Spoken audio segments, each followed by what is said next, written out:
सास नहीं माँ। हर समय सास और बहू का रिश्ता खराब नहीं होता। किसी किसी समय ऐसा भी होता है कि एक अच्छी सास बेटे से ज़्यादा अपनी बहू का ख्याल रखती हो।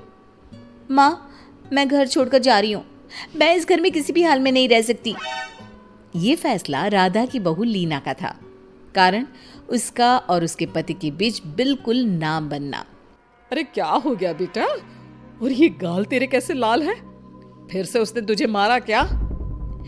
वो अब नई बात नहीं है माँ, लेकिन आज तो उन्होंने साफ साफ बोल दिया कि वो मेरे साथ नहीं रहना चाहते। अच्छा, क्यों भाई? क्यों नहीं रहना चाहता? जरा बुला तो उसे। तभी वहां प्रशांत आता है। हाँ, क्या है माँ? क्या बात हो रही है? क्या बोल रही हो? मैंने कहा ना एक बार कि मैं इसके साथ नहीं रह सकता, बस। अरे ना रह, किसने कहा? निकल जा घर से। प्रशांत माँ की बात सुनकर हैरान हो जाता है। हैं? कैसी बात कर रही है माँ? मैं कहाँ जाऊंगा? वैसे भी हम यहीं रहेंगे, जाएगी तो ये। लीना रोते हुए अपने कपड़े पैक करने चली जाती है और घर से निकल ही रही होती है कि रुक, तू कहाँ चली कपड़े लेकर? कैसी बात कर रही है माँ जी?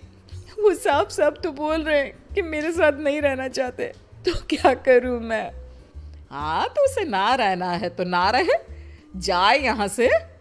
तू भूल गई बहू, घर मेरे नाम का है, तेरे पति के नाम का नहीं। तो निकलेगा ये, तू नहीं। कैसी बात कर रही है माँ? मैं बेटा हूं तेरा, ये जाएगी घर से बाहर। ना ना बेटा, तूने मेरे लिए किया ही क्या है? अरे सारा दिन ये बहू है जो मेरा ख्याल रखती है। ये कमाती है और सारा खाना भी बनाती है, एक एक पैसा घर पर देती है। अरे मेरी कौन सी दवा है कौन सी नहीं, ये भी इसी को पता है।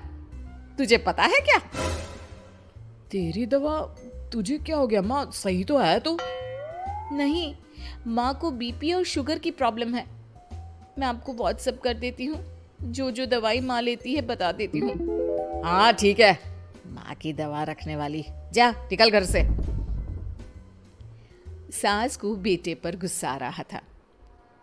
अरे क्यों बोल रहा है बार बार चली जा चली जा? मैं इसे कहीं नहीं जाने दूंगी, यही तो मेरे लिए बुढ़ापे का सहारा है। बेटे को माँ पर गुस्सा आता है। वो घर छोड़कर जाने लगता है कि उसकी बीवी उसे रोक लेती है। देखिए, मेरे कारण आप अपना घर ना छोड़े, मैं दूसरे कमरे में शिफ्ट हो जाती हूँ। सोचिएगा कि मैं इस घर में हूँ ही नहीं। वैसे भी माँ का ख्याल रखने के लिए आपको किसी ना किसी को तो रखना पड़ेगा ना। लड़का मान जाता है और बीवी के साथ रहने को हामी भर देता है। अब क्या, जब वो सुबह सोकर उठता, उसकी बीवी उसके लिए चाय बना कर रख देती, ऑफिस के लिए टिफिन और कपड़े साफ कर कर अलमारी में रखना। अरे क्यों काम करती है उसके? वो तो तुझसे बात भी नहीं करता। ना करे माँ जी, मैं ये मानती हूँ कि जो मेरा कर्तव्य है वो मुझे पूरा करना है, फिर चाहे जो हो जाए। माँ जी, आप उन्हें कभी मत बताना कि ये काम मैं करती हूँ। बहू अपने कर्तव्य अच्छे से पूरे करती और सास पति का ख्याल भी रखती। वो घर का काम और साथ ही दफ्तर का काम भी पूरा करती। लेकिन फिर एक दिन, तू पति के सामने आती क्यों नहीं? उसे तो तेरी परवाह है नहीं, उसका सारा काम पूरा हो जाता है और आराम से खाता पीता रहता है। फिर तू क्यों परेशान होती रहती है? बहू कुछ नहीं कहती, वहां से चली जाती है। माँ, तू ना ये रोज मेरे लिए चाय और खाना मत बनाया कर, वैसे भी तू थक जाती होगी। अब मैं दूसरी शादी कर रहा हूँ, अब तुझे ज्यादा परेशान होने की जरूरत नहीं है। माँ को बेटी की बात बिल्कुल अच्छी नहीं लगती। वो उसे शादी के लिए मना कर देती है। अरे तेरी बीवी जिंदा है, ना ही तेरा तलाक हुआ है, वो तेरे साथ रहती है, फिर तुझे क्या जरूरत है दूसरी शादी करने की? माँ, वो मुझे पसंद नहीं है, मैं उसके साथ नहीं रह सकता। उसे ना मेरी फिक्र है ना आपकी, मुझे उसके साथ नहीं रहना।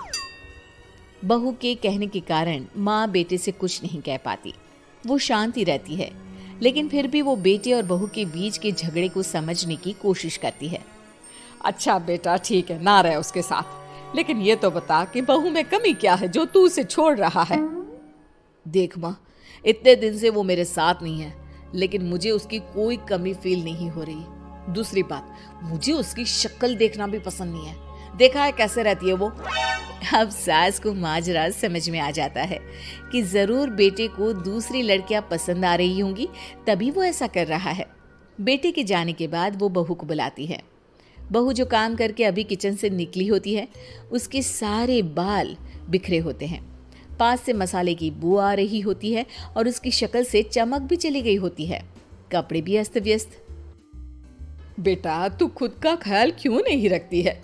माँ जी, वक्त ही नहीं मिलता, फिर आजकल तो ऑफिस घर से ही चल रहा है, तो क्या ख्याल रखना।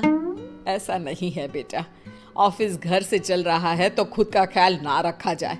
अरे देख, दूसरी लड़कियों को कितनी स्मार्ट होकर रहती है। पर माँ जी, अब क्या जरूरत है, घर चल रहा है ना ठीक से, और क्या चाहिए। वैसे तो देखा जाए तो कोई जरूरत नहीं, लेकिन खुद के लिए जरूरत है।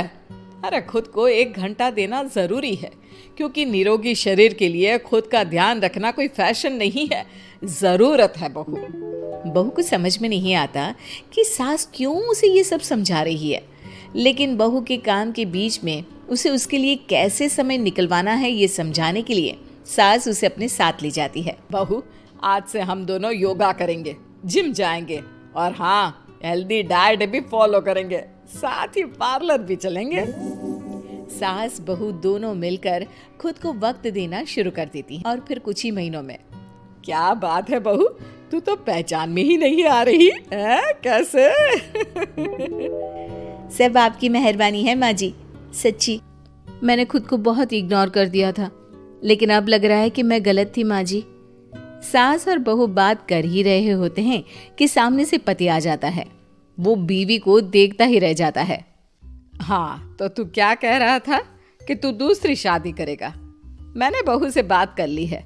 बहू, अब कल से तू जो इसे खाना बनाकर टिफिन देती थी ना, इसके सोकर उठने से पहले चाय रख देती थी, इसके कपड़ों से लेकर सारी चीजों का ख्याल रखती थी ना, वो छोड़ देना। कल से कोई और ला रहा है ये। बेटा समझ नहीं पाता कि उसकी बीवी इतनी प्यारी कैसे हो गई। अब बहू को क्या देख रहा है? तलाक के पेपर मैंने बनवा लिए हैं और हाँ, ऊपर का पोर्शन भी खाली करवा लिया है। किराया देकर रहना शुरू कर देना अपनी नई बीवी के साथ। मैं तो अपनी बहू को नहीं छोड़ सकती। माँ, मैं भी नहीं छोड़ सकता अपना परिवार, मेरी बीवी और इस घर को। मुझे माफ कर दो आप लोग।